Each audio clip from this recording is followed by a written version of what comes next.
Good morning, good afternoon, and good evening. Welcome to Devtoberfest Week 2, Day 2, and wrapping up Day 2, which is, of course, as we all know, Tooling Tuesday. We're going mobile. Okay, we're going to end with a massively brilliant session. I've been looking forward to this all day, actually. We have Bill Froelich and Jitendra Kansal, both from the mobile area, two good friends of mine. What they're going to be covering today is basically how you can build cross-platform enterprise mobile apps, i.e. for iOS and Android, same code base, using SAP Build Code. So I'm going to hand it over to Jitendra and to Bill. So while whoever's speaking first, the other person is going to be in the chat, but we also have Jitendra and Bill have arranged maybe one, maybe two colleagues, experts in the chat as well, live with you. So feel free to, be as chatty as you can, ask questions, make comments. We love it. They love it. So without further ado, over to you guys. All right. Thank you, DJ. I hope you can show the screen.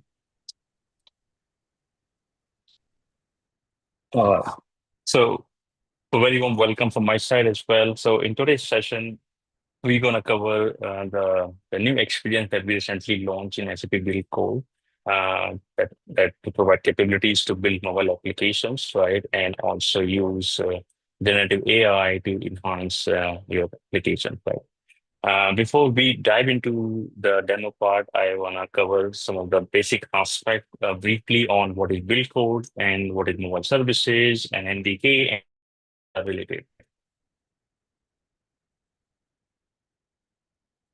Right. So this is a slide covering the SAP Build family. You might have seen on various sessions, various forums, right? On the left-hand side, we have the tooling, no-code tooling that provide capability to build applications, process automations, and creating website or creating business site. Right. On the right-hand side, we have Build Code, and this is the product, a group of product that we launched last year, right? And idea here is okay, how we can bring all our existing runtime capabilities, design capabilities that are required for cloud development together, right?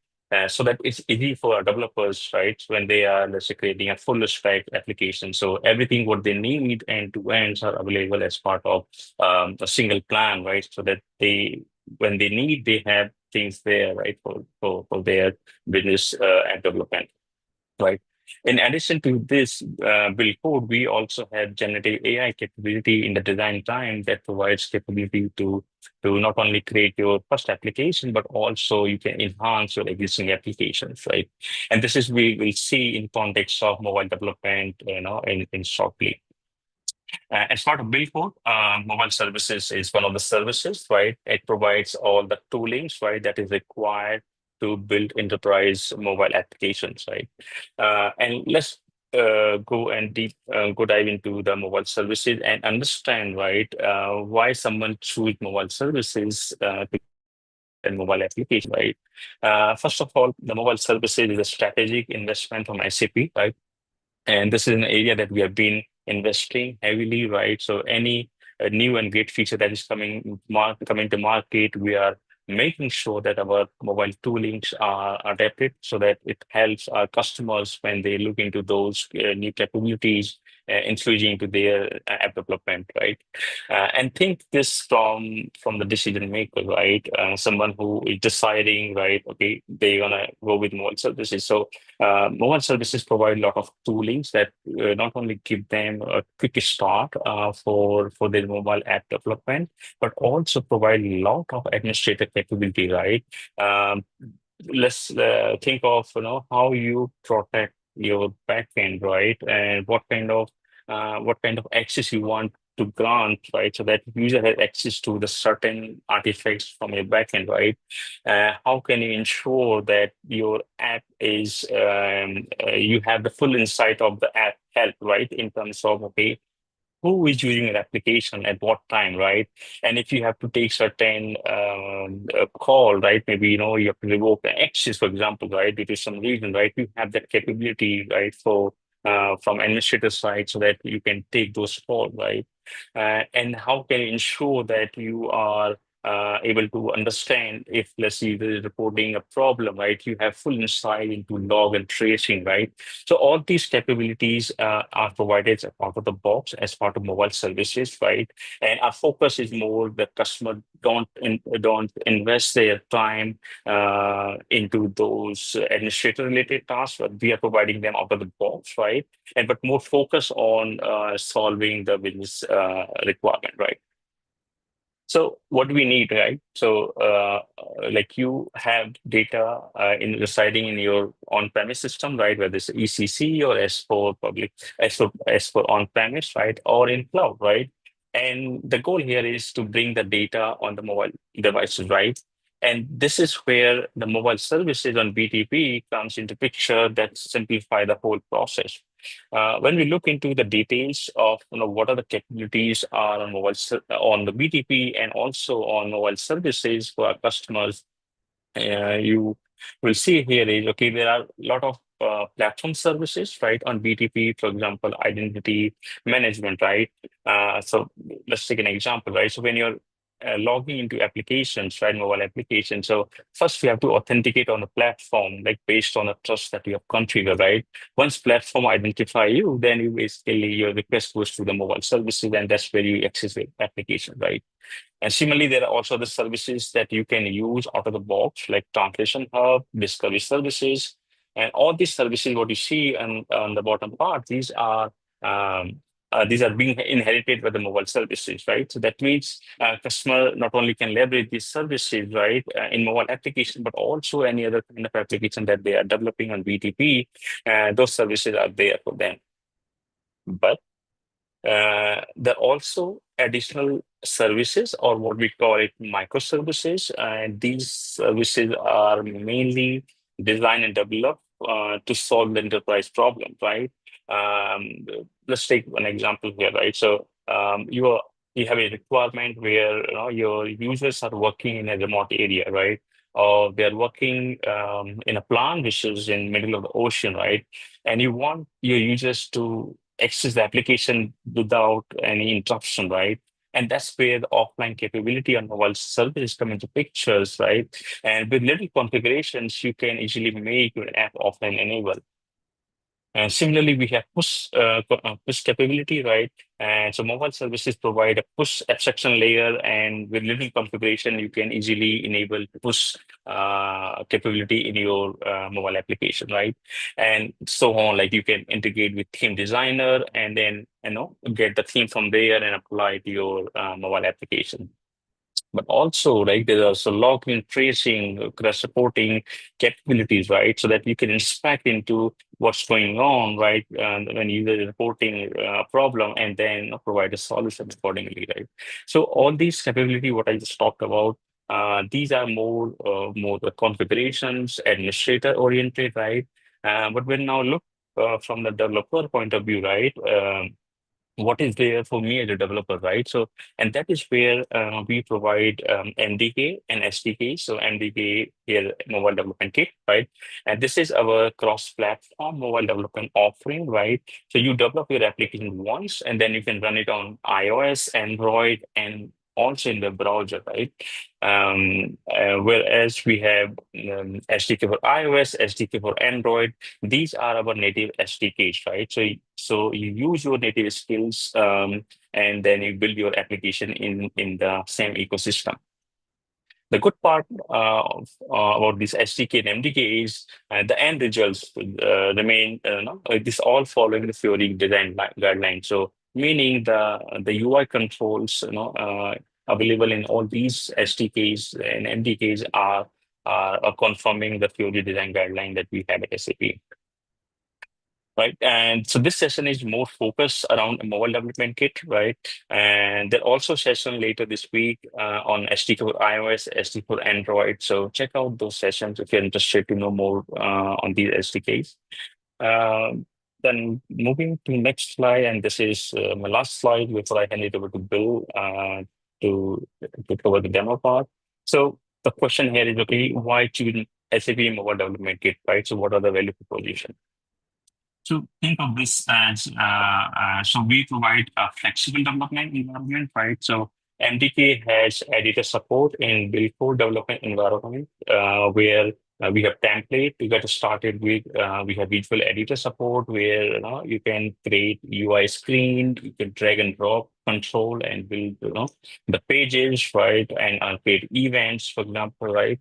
And this is all in what we call Build Code development environment. At the same time, we also provide an extension in Visual Studio Code, right? So that depending on your interest, right, you can choose whether you wanna use Visual Editor or you wanna use text editor in VS Code or both, right? So that's where we have a flexible development mode for MDK based development, and I already covered like it's a cross-platform offering, right? So a single code line, and you can run it on iOS, Android, and web, right? And then we have instant distribution, right? And this is an important feature in MDK where you create your application and deploy to end users, and there's a demand from end users or business user, hey, oh, I need a change in this page, right? Or I need additional functionality in the page. And you as a developer basically, implement those changes, and then you can instantly deliver the changes to the end users without this app signing process. So, and we will see in a demo, on this whole instant distribution topic. Last but not the least is extensibility, right? You can easily customize your application with additional capabilities, right? So you can create your extension control and integrate into your applications and customize as you want. There are various SAP applications in the market built using MDK, such as SAP Service and Asset Manager, SAP Incident Management, and there are also some retail theory applications, right? And customer use MDK, those that are built using MDK, and customer, easily extend those applications to their need, right? And so these are the some capabilities or difference that differentiate MDK from other SDKs and other technology, right? So with this, I hand it over to Bill for covering the demo part. And if you have questions, feel free to post in the chat, and we have experts monitoring the chat. So, Bill, over to you for the demo part. Great, Jitendra, thanks. So let me go ahead and turn on my screen sharing here.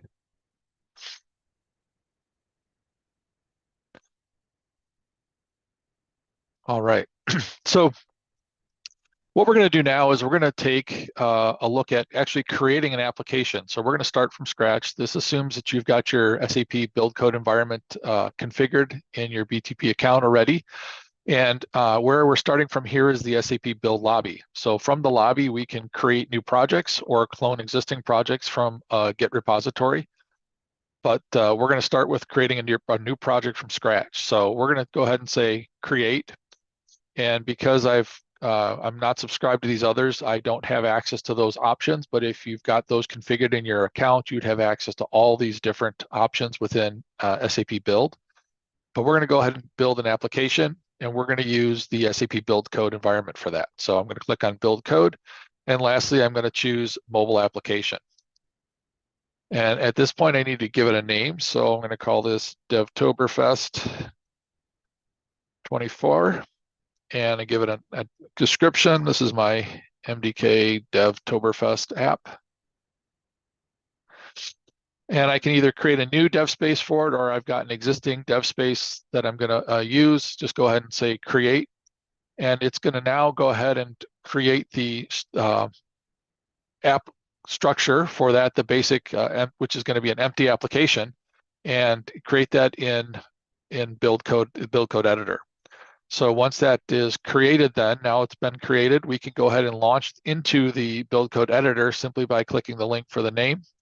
It's going to go ahead and fire up my dev space and take me straight into the SAP Build Code editor. When the Build Code editor comes up, we get our welcome page, but also one of the other things we're going to get is our storyboard. And the storyboard is a quick overview of our application. It gives us a look at the runtime resources, in this case, our connection to mobile services, our external resources, which are our data sources that we're consuming in our application, and then the UI of the application itself. So first thing we're going to do is we're going to go ahead and connect this up to mobile services. Because one of the things I have to make sure I do is sign into Cloud Foundry here. So I'm going to go ahead and sign in. And I use the SSO mechanism because I don't like typing my password lots of times, but we'll go ahead, a couple clicks. I'm signed in now, and now I have to choose my organ space. And this tells the build code editor where we're actually going to be connecting to and deploying to from the MDK perspective. So I'm going to apply that. Now that I'm connected up, it's going to bring up a list of the apps that are in mobile services. So it's connected to mobile services in that organ space that we were connected to. And I've already created an app out there for this Devtoberfest session, but I can also create a brand new application into mobile services directly from here, just by following the wizard steps here. I'm going to go ahead and not do that, go through all that process, but then clicking on a particular application, if it's an existing application, I then see the destinations that are out there, and I can also go directly to mobile services as a shortcut as well, making it nice and easy to get between my build code environment and the mobile services cockpit for all the advanced features. But I'm going to add that app to my project. So by doing that, it's connecting now my editing environment to that particular application. So now I've got the link to my application. I can add either external resources. So in this case, I'm going to go ahead and add an external resource, which gives me a list of the destinations that are available in my sub account. I'm going to connect to this incident management service, which is a CAP service that was created and deployed. And we're just going to go ahead and link to that and add that into my MDK project as a destination. Once that's added in, I can click the name of the resource and view a diagram. So it's really kind of nice that I can see exactly what that service looks like. So I get, in this case, it's just a simple 3-table service: incidents, customers, and service workers. But I get a real quick ability to view that, to take a look at that, and see how that is going to be what I need to consume from that particular service. We also support, one of the new features in this is we also now can support multiple destinations from the storyboard as well as from our template wizard. So I can also go back to mobile services via the mobile editor here and add in one of those other destinations. You'll notice that that destination that I selected automatically got added to mobile services as a destination as well, pointing to that endpoint. So, but I can add a second destination here. I'm just going to add the sample service that's available in mobile services and update my project. And now I've got 2 services that are linked in. And so now when I create my application, I'll be able to consume data from both of those services. So the next step here for me is going to be actually, let's go ahead and generate our MDK application. So when we start that process, we bring up our wizard, and the wizard gives the choice of a couple different template types. So we can create just a base application, which is essentially an empty application with a connection to the services. List detail will automatically generate a list page and a detail page for each of the entities that we select. And the CRUD option will give us everything in that list detail plus the add edit capabilities as well generated. I can choose one or more services. So I'm going to choose both services there. And the next choice is I need to say, okay, for each of the services, whether we're going to consume that as online or offline, and what entity sets we want to use if it's offline. So we're going to go ahead and take some of those entity sets, my customers, products, and sales orders from the sample service. For my incident management service, we can go ahead and just consume that, for example, as an online service, in which case I don't need to worry about I can then choose and generate UI for, let's just generate UI for my incident or customer or whichever ones of those we want. So if I just choose incident there and click finish,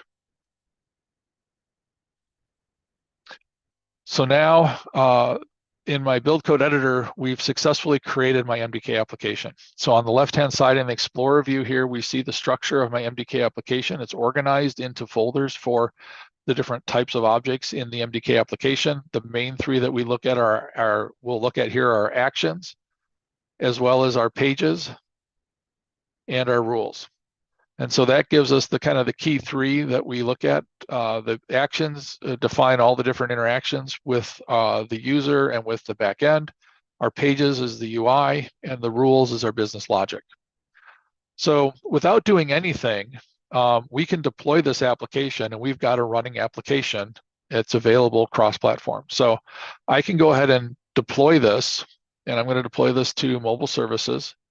So it's going to deploy to this application that we have that I linked to in the storyboard. So it's going to take the metadata and deploy that. You see it's already deployed, revision 1. And so now we're ready to see that live on our devices. So I'm going to switch over here and bring up my 2 devices.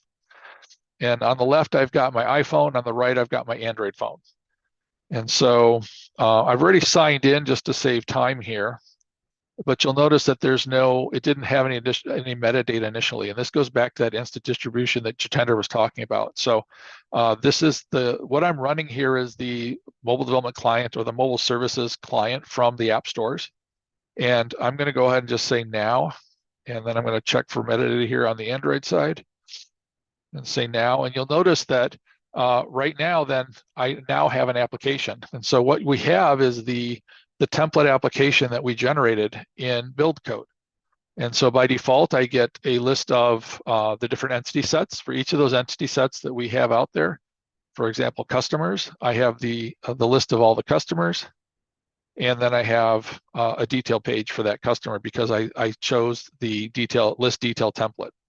So that's the default UI that's there. I can drill into those. I can view all the details in the case of products. I can get a list of all the products that are available, bring up details for a particular product on both iOS and Android.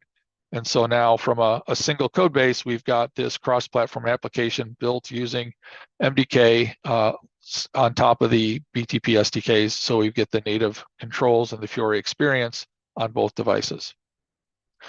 So what does that really look like from you as a developer perspective? We'll go back here to Build Code, take a look, and make some changes. So for example, that main page that we landed on, that first landing page, if I bring that up here in the editor, you can see I've got all the different fields. In my page editor on the left, I've got a control palette where I can look through and see all the different types of controls that I can use to drag and drop into my application here. And then I also have on the right, the properties for each of these. So if I need to modify them, I can make changes to all the properties for the particular buttons in this case, and also the events that those buttons will call, which in this case is tied to various actions or rules within our MDK application. So we can see here that this is calling my object browser for my action to navigate to the page there. And for some reason, it's deciding to refresh there. Okay, so this is the fun part of live demos. And so let me go ahead and close that, and we'll try reopening those and see if that decides to behave this time.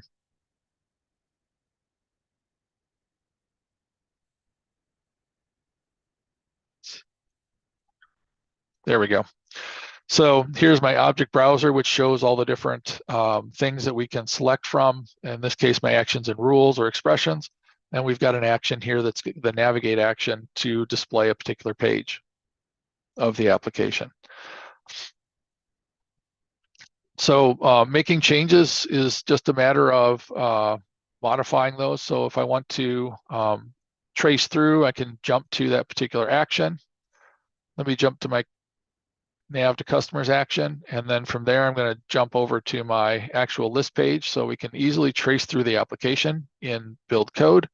I can see here now on my list page, I've got my the properties laid out here. So I've got the first name, the city, if I go back to customers here, I had first name, city, and then customer ID as well as a date. So the mapping that the template chose is just based upon the fields, but we can modify that just by going ahead and making changes here. So for example, on that headline,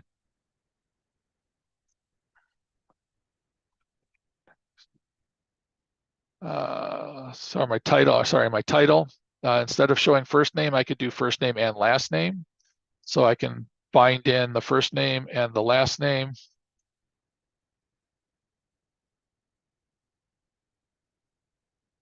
As two fields. And then on the right over here, instead of showing the date and an email address, I could change it from the subhead or the instead of date of birth, maybe I want to show a phone number and put that in there, and then move email address from substatus down to in place of the customer ID, for example.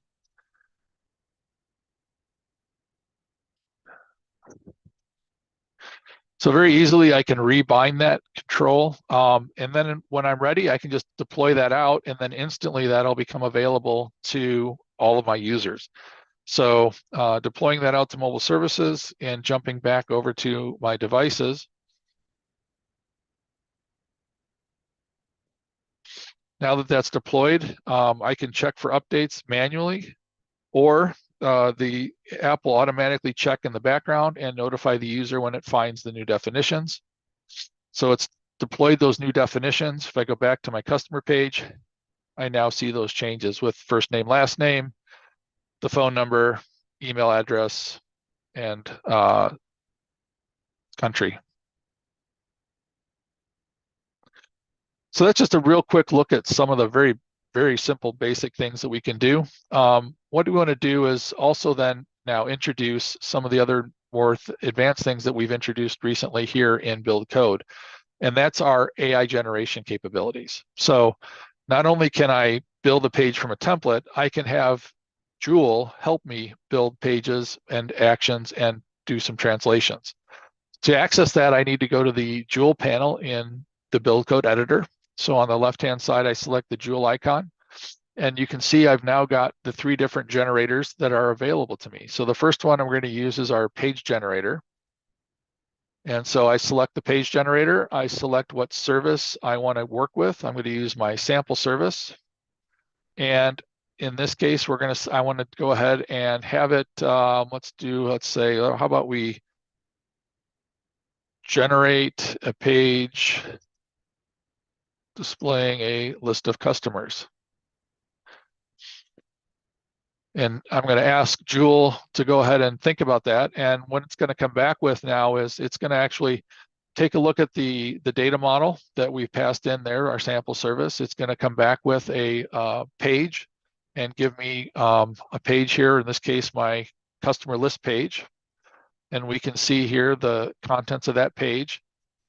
And all the MDK pages behind the scenes we were using the visual editor before, but they're just JSON representations of the page using the MDK schema.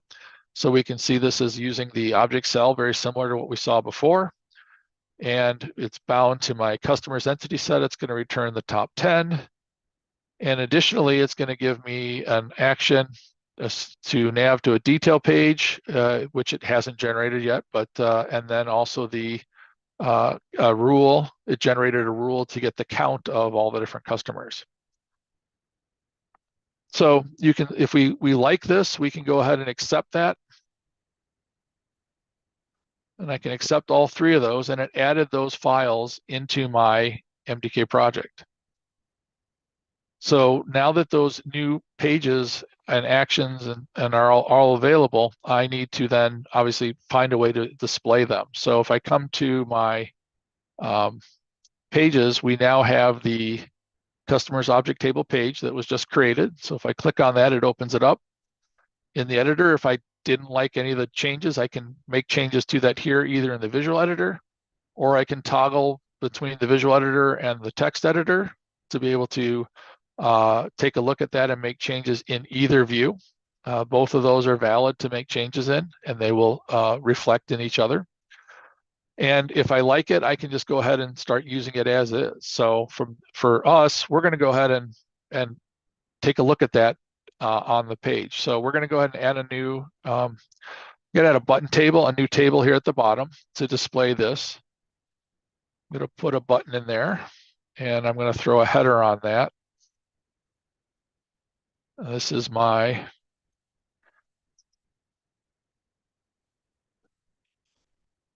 AI generated content. In this case, I'm going to give a button. Let's get rid of the image, and we'll give it a button, call it customers.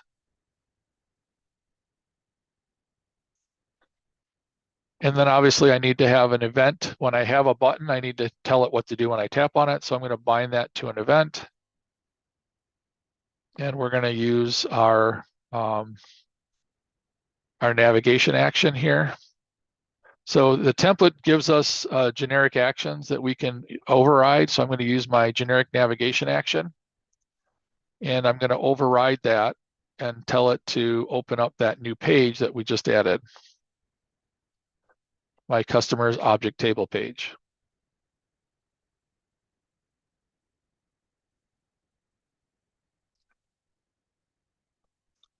So now that that change is saved, I'm going to deploy this out again.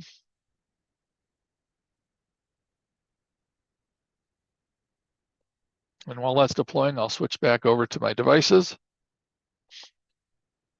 Go back to the main screen. Check for updates.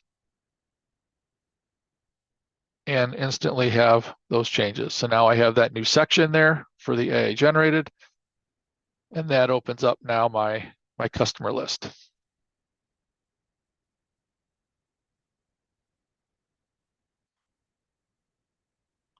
So there's just, there's one example of using our AI to generate a page in our application.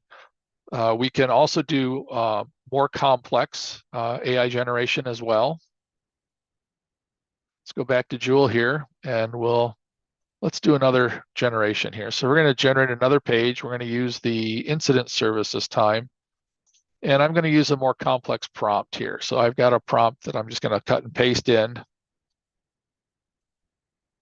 So I'm going to ask Joule to create me a section page using an object table to display the incident entity set and an incident detail page with an object header and some form cell fields with the captions set to the field names. So asking for a bit more this time. And Joule again is going to go out and take a look at the service, the prompt that I gave it, and its knowledge of MDK to come up with a page, or in this case, hopefully 2 pages that will be there, as well as then some actions to link those together. And then again, we'll be able to review the output just like before. So I get my incident list page. So very similar to before, I get the incidents. Nice, that looks pretty good. I get an incident detail page with an object header, as well as then fields, each of the individual fields with the captions. I get a navigation action, and it created some placeholder rules as well. So we can just go ahead and accept everything.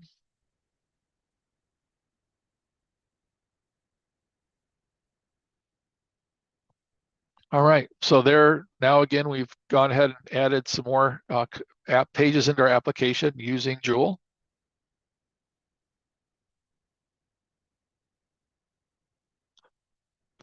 And so I have now my incident list and my incident details. Again, I can preview those, make additional changes. As with any of your AI generated content, it's always good to review the details of those to make sure that what's being generated matches your expectation and is correct and valid. So if we look at both of those, you can see, oops, storyboard's popping up. And then just like before, I'll need to provide a way to get to those. So I need to add another button here on my main page. Oops, I want to add I don't need a new container. I'm just going to add a new button. And we're going to call this one incidents.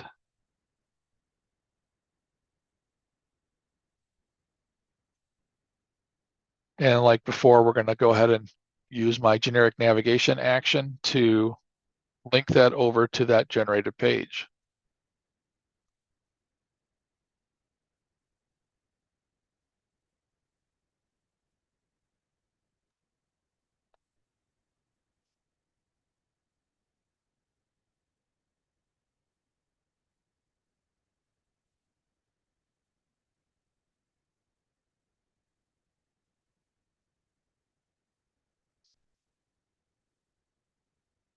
There we go. There's our object table page that was just generated.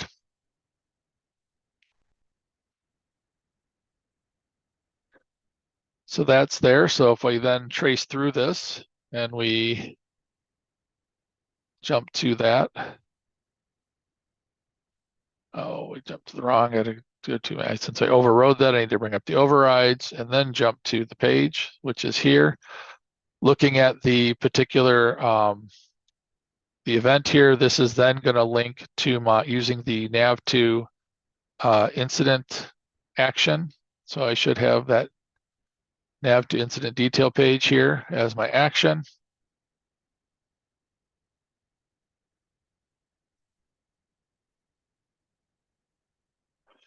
And remember how I said we need to double check our content. It looks like this time the AI forgot to generate the type for the action here. So this is a navigation action. So let's correct that by adding our type to the navigation action. And now if I open that up, I should get, there we go. And the page to open doesn't show for some reason.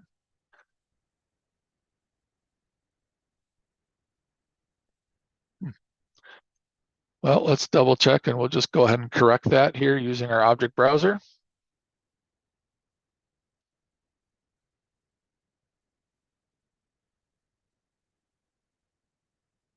Okay.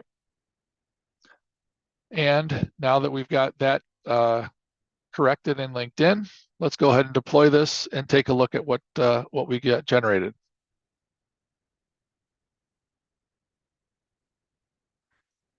So again, I'm going to go ahead and switch back to my devices, check for updates.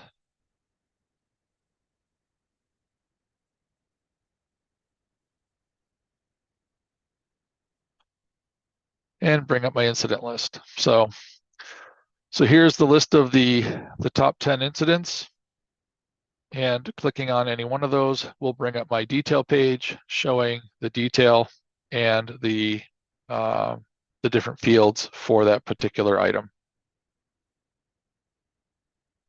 Similarly on Android, I get my list of incidents and the details for those. So just a quick look at how we can use Joule there for page generation. So not only do we have page generation in Joule, we also have I18N translations.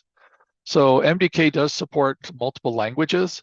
And when we created our application using the template there, it generated a default, what we call I18N properties. I'm going to open this in the text editor, and you can see here it's got different keys and then the associated text for them. So by default, it was using the entity names. So let's just put some spaces in here so we get some better looking values. And then these keys are referenced in our MDK properties as part of the metadata. And so rather than storing and hard coding a text string, we can look up these I18N values. And then once we translate them into other languages, we'll have these available in multiple languages automatically on those particular pages. So for example, customers and customer details, if we looked at the customer page here, we'll see on the customer list page, and most of these, the default templates are generating at the page level captions. So my customer list will show up and give me the property for my list here.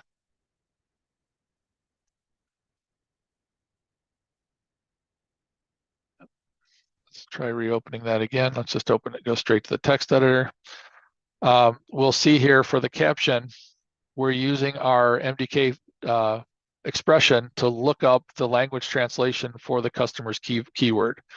So this is the syntax in our metadata to do the lookup, and it's going to do a language lookup for that key. So it's going to look for the key customers, and then it's going to display that value, this particular value, based upon the appropriate language that's being used. So it looks like I've got something not working right. So let me do a quick reload here of my browser.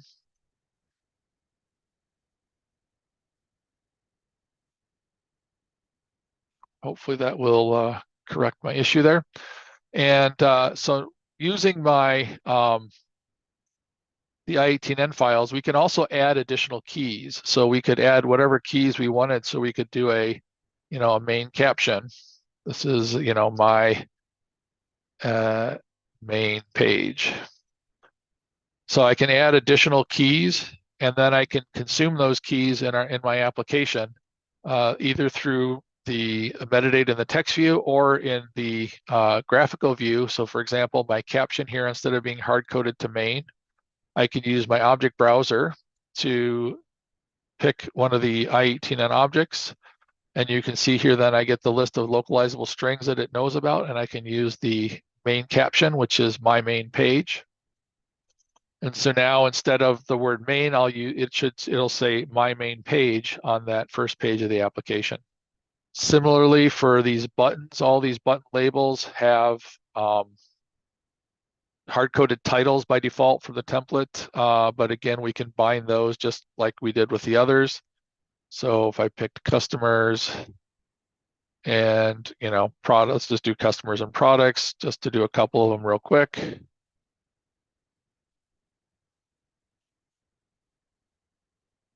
So you're not going to see any difference at this point, because all we've done is bind them to essentially the same string, but with the exception of the title there.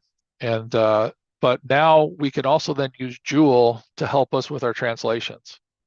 So if I bring back up the Joule panel, I can then use the generate I18N files based upon that base one. And then it gives me a couple samples, but essentially I could say, please generate I18N files in some languages, and provide a list of languages.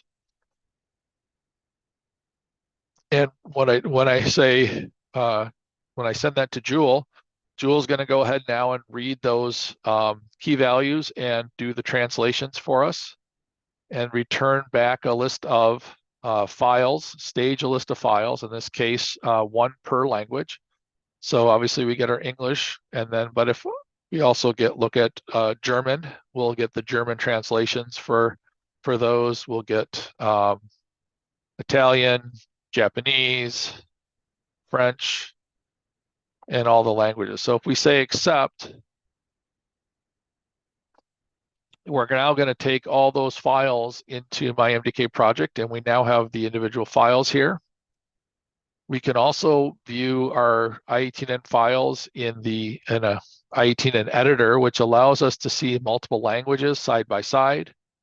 I can add additional languages. So if I wanted Italian and French, we can now see for the particular key all the different translations for each of those, and we should see if there were the correct translations. You can see here we've got a key where we don't have a correct translation there for some reason.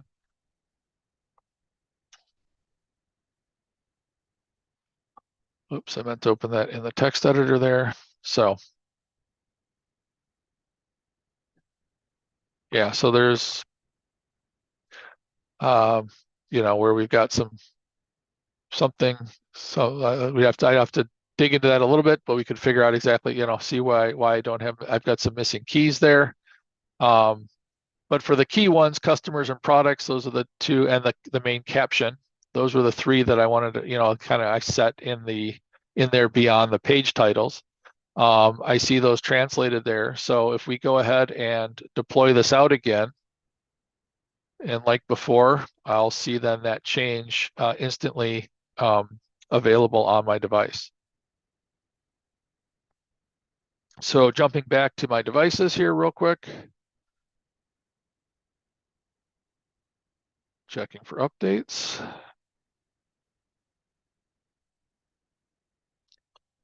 So now we see my main page, and I don't see any real difference here at this level because obviously I'm in English. So let's go ahead and switch my app. I'm going to go ahead and close that and make a change here and switch my device to German. And now when I relaunch the application, I'm going to switch this one as well. Continue.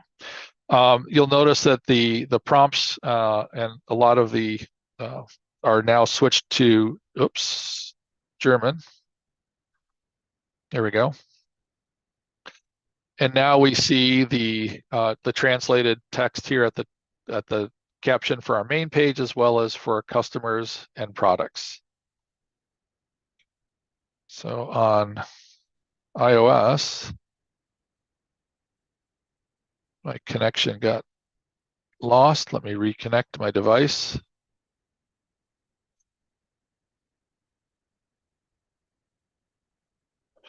Okay, there we go. I've got to enter my passcode.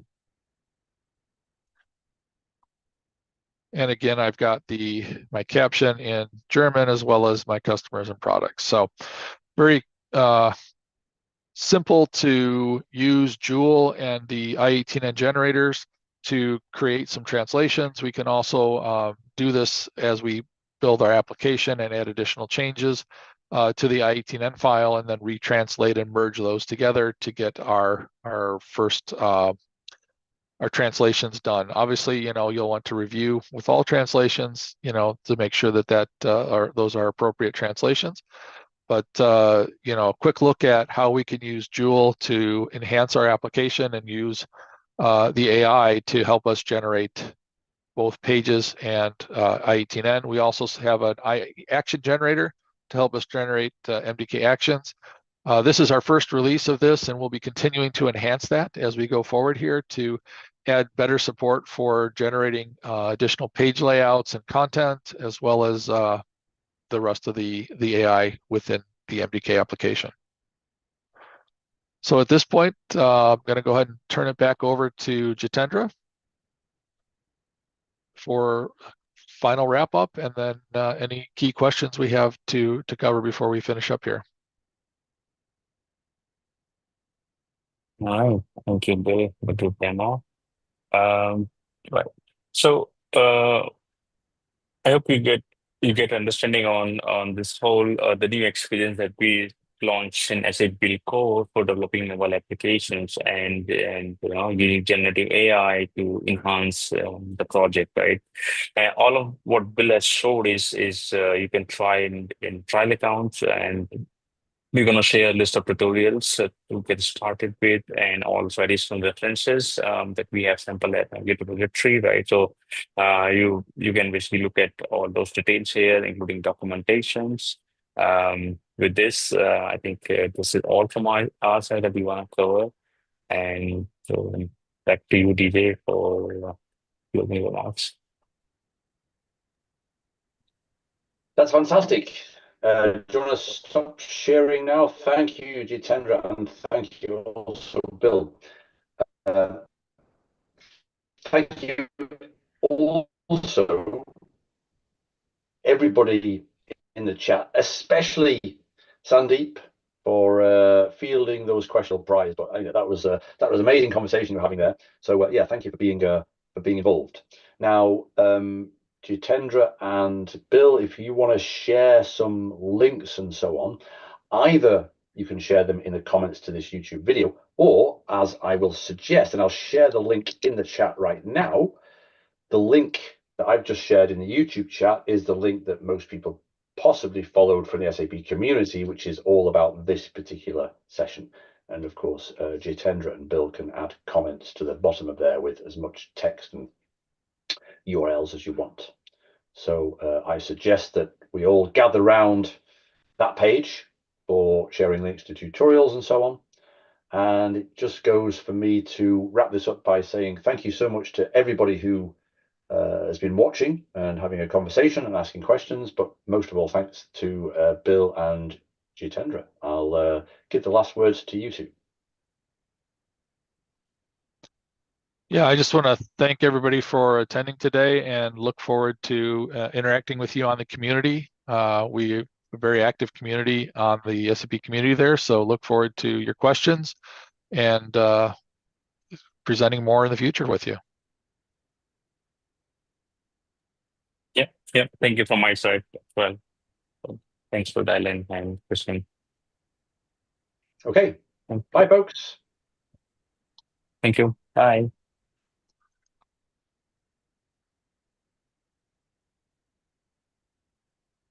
Okay, stream finished. Well done.